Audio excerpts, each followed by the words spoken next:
back to my channel. My name is Darian and today I'm going to be doing my June wrap-up.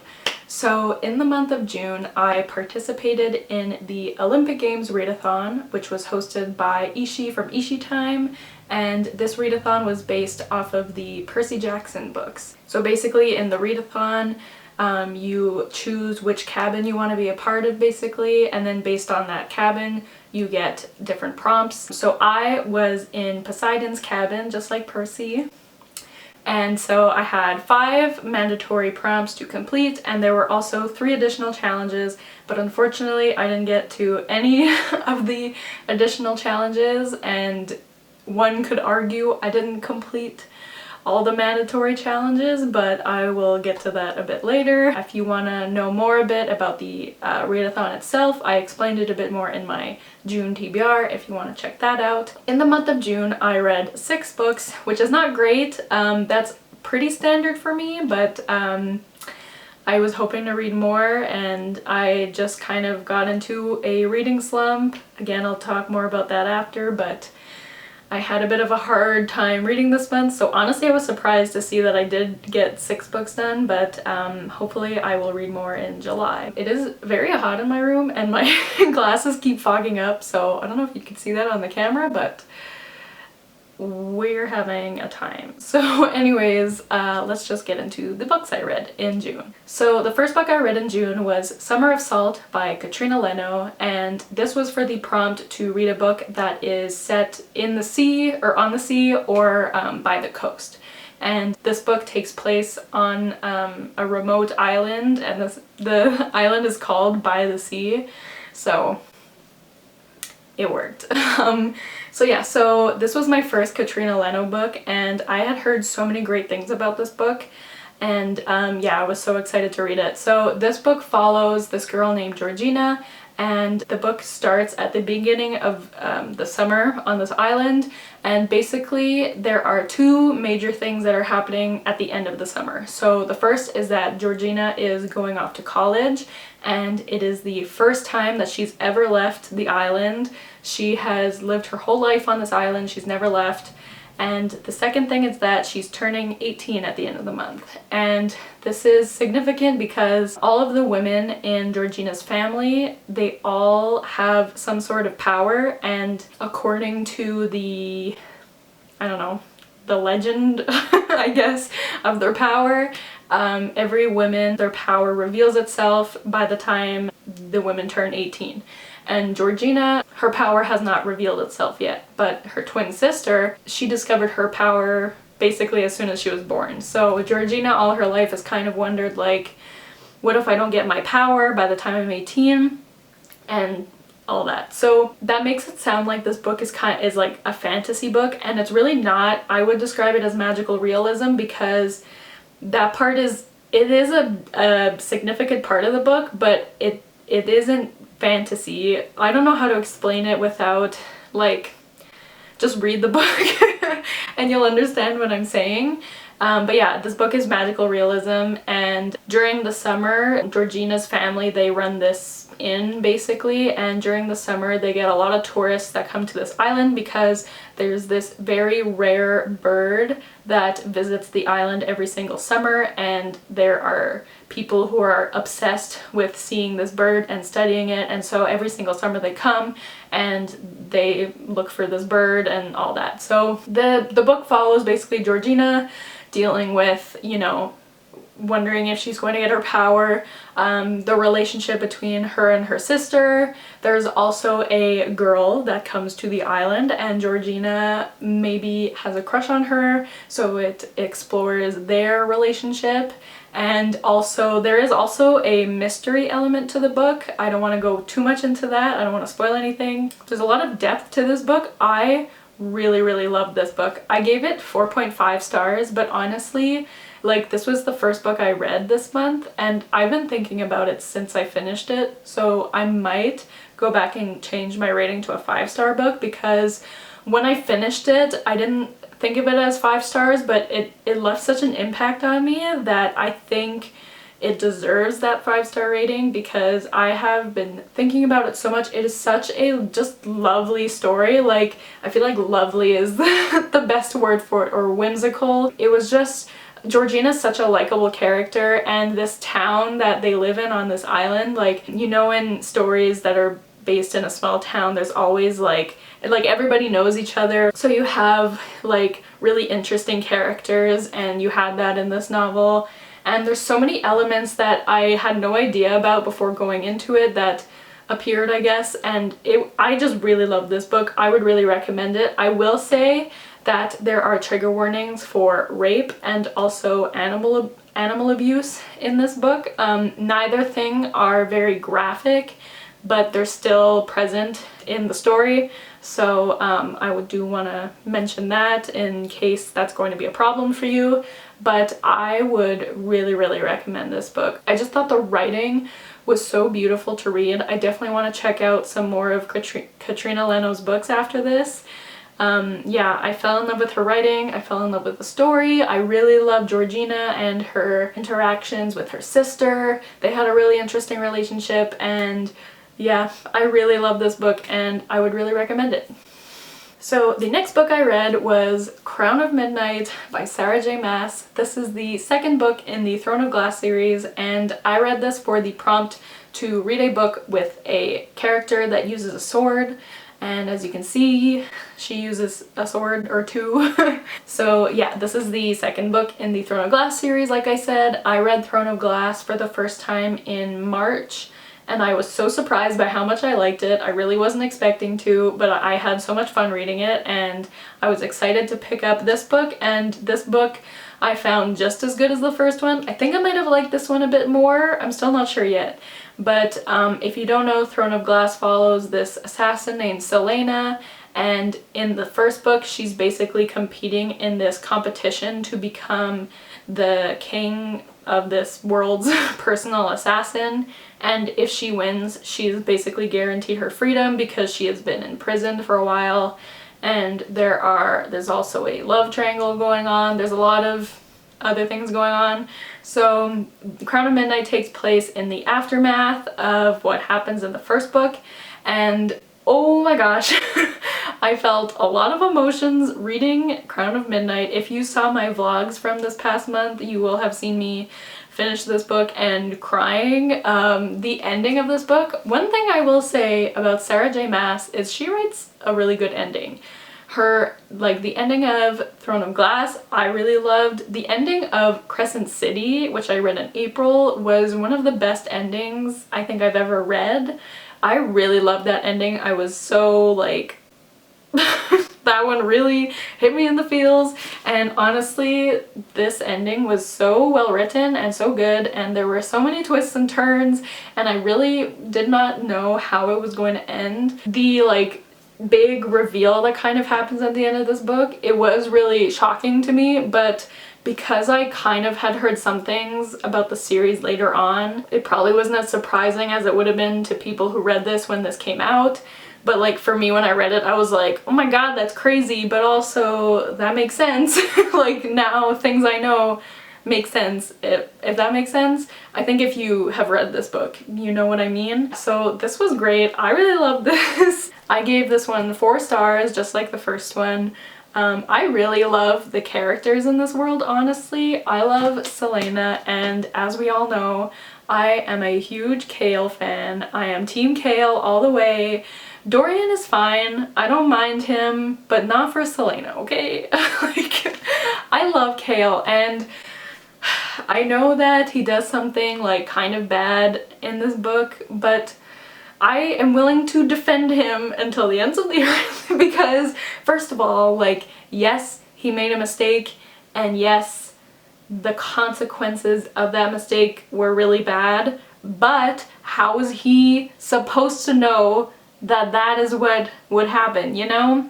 I don't blame him for doing what he thought was the right decision, because to me, it made sense too. I feel like it made sense, and it's not his fault that it ended up badly. You know, if you've read the book, I hope you know what I mean, and if you haven't, I'm sorry if this Makes absolutely no sense. But yeah, I am really excited to continue the series. I would love to get to Heir of Fire soon. I have heard from a lot of people that Heir of Fire is their favorite book in the series, so I can't wait. I also heard that there's a lot of new characters introduced in Heir of Fire, which is really exciting, but I also heard that Kale isn't in that one as much, so like, how good can it really be, you know?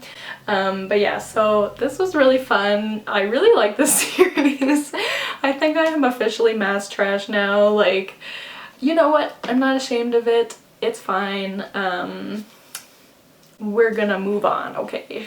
So the next book I read was 84 Charing Cross Road by Helene Hand. This was for the prompt to read a book that you don't know much about, and I literally knew nothing about this book. My mom got it for me for Christmas, and she had heard good things, but I had absolutely no idea what this was about. I had never heard of this book before, so I did not know what to expect when I went into it. All I knew was that it was really short, so I thought it would be good for a read-a-thon, but it did apparently not help me read books any quicker.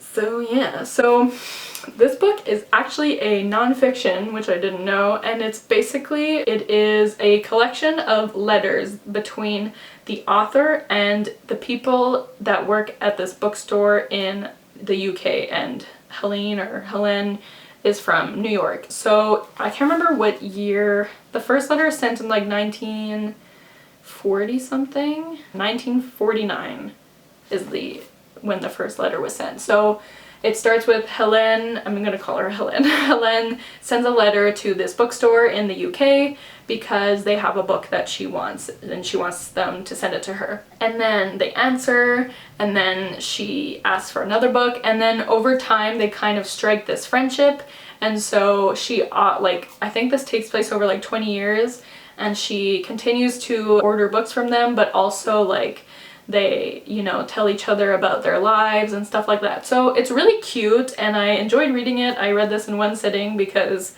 it was really easy to get through, especially because it's written in like letters, so like, you know, it's like it doesn't take long to read these pages. So I really enjoyed it. I gave it 3 stars just because like I enjoyed it while I was reading it, but it didn't really leave a lasting impression on me. Like, I thought it was very cute, it was very wholesome, and you know, it's about books, so I liked that aspect, but I don't think I'll ever read this again. I don't think I will think too much about it again, honestly. So this was just a quick, cute little read. I mean, I recommend it if you want. It's really short. But yeah, it was good. 3 stars. Yeah, okay. Okay. The next book I read, if you watched my vlogs, you know that this book gave me a hard time. This book put me in a reading slump, and I was so upset because I was so excited to read this book. But that was Cersei by Madeline Miller. I read this for the prompt to read a book where the main character is not human. So Cersei follows the goddess Cersei, so she's not a human. And I don't even know how to explain the plot of this book because there was no plot. And I'm starting to realize that I am a very plot-driven reader.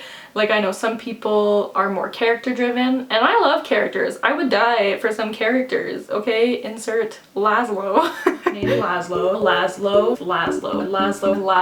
who is the purest cinnamon roll. Oh, I love him so much. Laszlo Strange. I love him so much. He is the purest cinnamon roll I've ever seen in my life. Laszlo. But I think I have trouble reading books where there isn't much of a plot, and that would definitely describe this book because I can't tell you what really happens in this book. Like, I think the main story that I would say is that Cersei is exiled to this island and she's by herself, and then things happen. But that's like listen, I have so much to say on this book, and I think I'm going to do a separate like book review video just for this book because I have so much to say. I don't want this video to be like way too long, so stay tuned for that if you're interested to hear more of my thoughts on this book. I think I will do like a non-spoiler and spoiler section to that video because there's just so much I want to say. One thing I will say about this book is that the writing is extremely beautiful. Like, Madeline Miller is a very talented writer, and I think this is mostly me and my own preferences. If you love this book, I am so happy for you.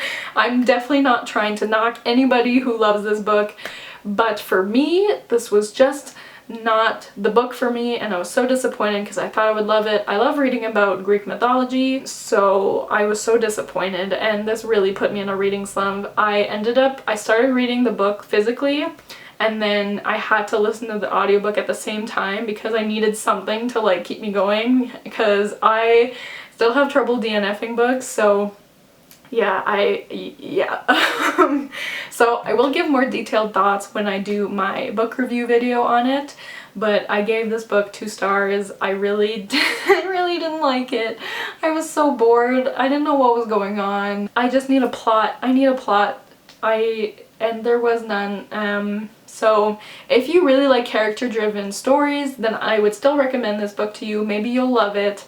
But if you're like me and you need a plot, I don't think there was much of a plot. Maybe some people do. If you are a plot-driven reader and really love this book, comment below and say why you loved it. Maybe it's just me, but I didn't really like it. I'm sorry. So stay tuned for that video another time. So the last book that I read for the Olympic Games Read-A-Thon was Crushing It by Lorelai Parker, and this was my very first arc that I've read. So thank you so much to the publisher and to NetGalley for approving me for this arc. I had a time reading this book. So this book follows this woman named Sierra, and Sierra works as a video game developer, and her company is releasing a new game soon, and she is supposed to present the game at this really big video game conference in Germany. But the problem is Sierra, I almost call her Serena. Sierra has really bad performance anxiety, and her boss is very hesitant to let her present the game because she can barely do her presentation in front of him when it's just them. But she really wants to go to Germany and to go to this conference and to be the one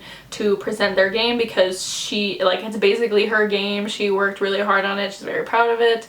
So her friend has this idea and signs her up for this contest that's going on at this bar, and basically the idea of the contest is that people come and they read journal entries or like diary entries from the past like they had written when they were younger, and the idea is for them to be really humiliating and embarrassing, and then people vote for the most embarrassing stories, and then every week someone gets eliminated, and then they read another story, and then people get eliminated until the very end of the contest, and the winner gets like $1,000.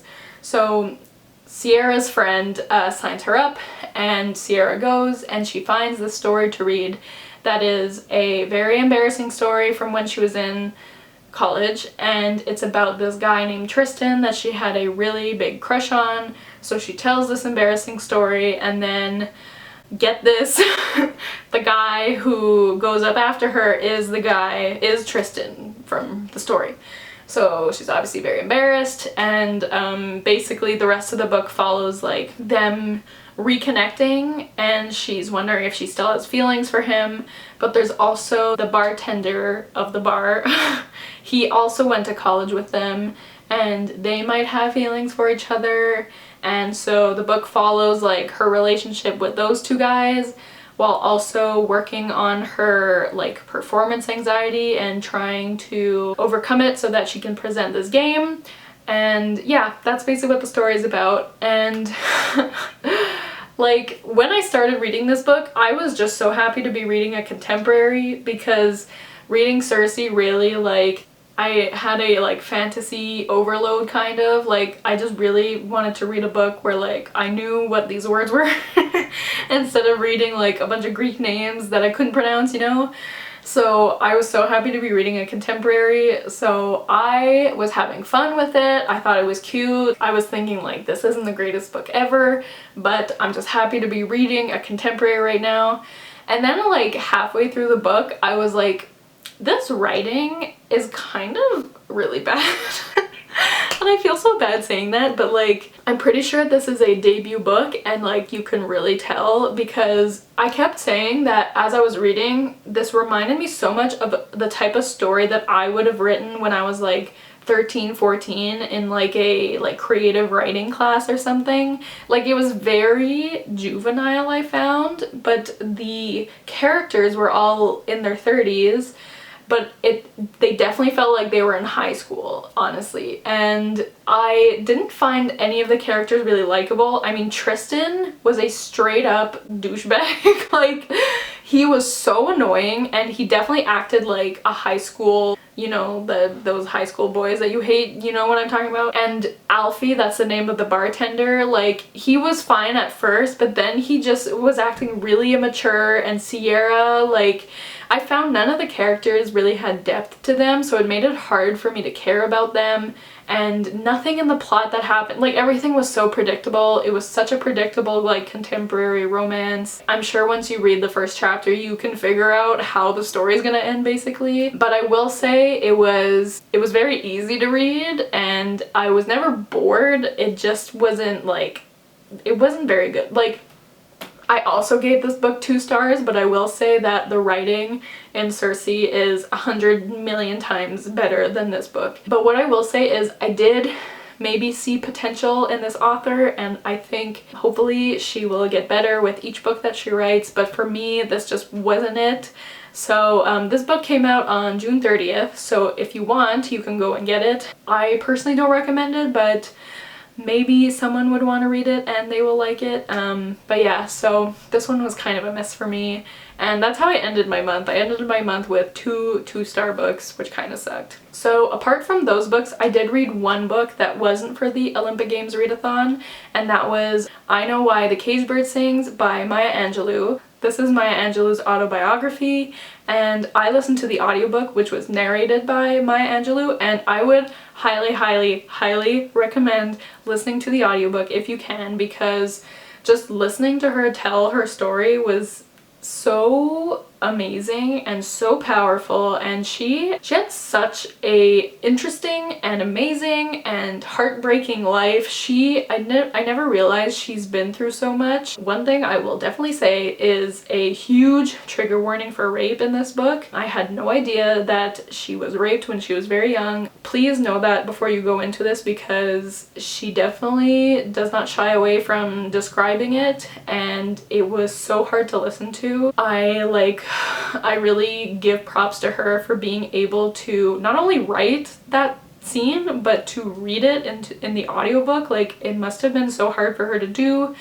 So listening to that was so heartbreaking, but she had such an amazing life, and she's so inspiring, and she's just someone that I am so glad I know a bit more about now, and I think it's just something that everybody should read. I think it's a really important book. I gave this book 4.5 stars. Like, objectively, I think it is a 5-star book because the writing is obviously absolutely amazing. She is such a talented writer. For my like own personal enjoyment, I gave it 4.5, but objectively it is a 5-star book for sure. So I would really, really recommend this book. If you get any recommendation from this video, I would recommend I Know Why the Caged Bird Sings, and then after that I would recommend Summer of Salt. So yeah, so those are the books that I read in June. Let me know if you guys had a good reading month in June. Let me know if you've read any of these books, if you like them, if you dislike them. If you've read Cersei, please let me know what you thought about it. I would be really interested to hear from people who loved it or people who felt the same as me, maybe. If there's anything from this video that you haven't read yet but maybe now want to read, that would be cool to hear about. Just anything really. If you want to leave a comment, leave a comment. I always love reading you guys' comments. But yeah, thank you guys so much for watching. All of my links will be down below. If you want to see me on any other platform, I'll leave my Twitter, Goodreads, and Instagram link. And yeah, that's it. Thank you for watching. I'll see you again in another video. Bye!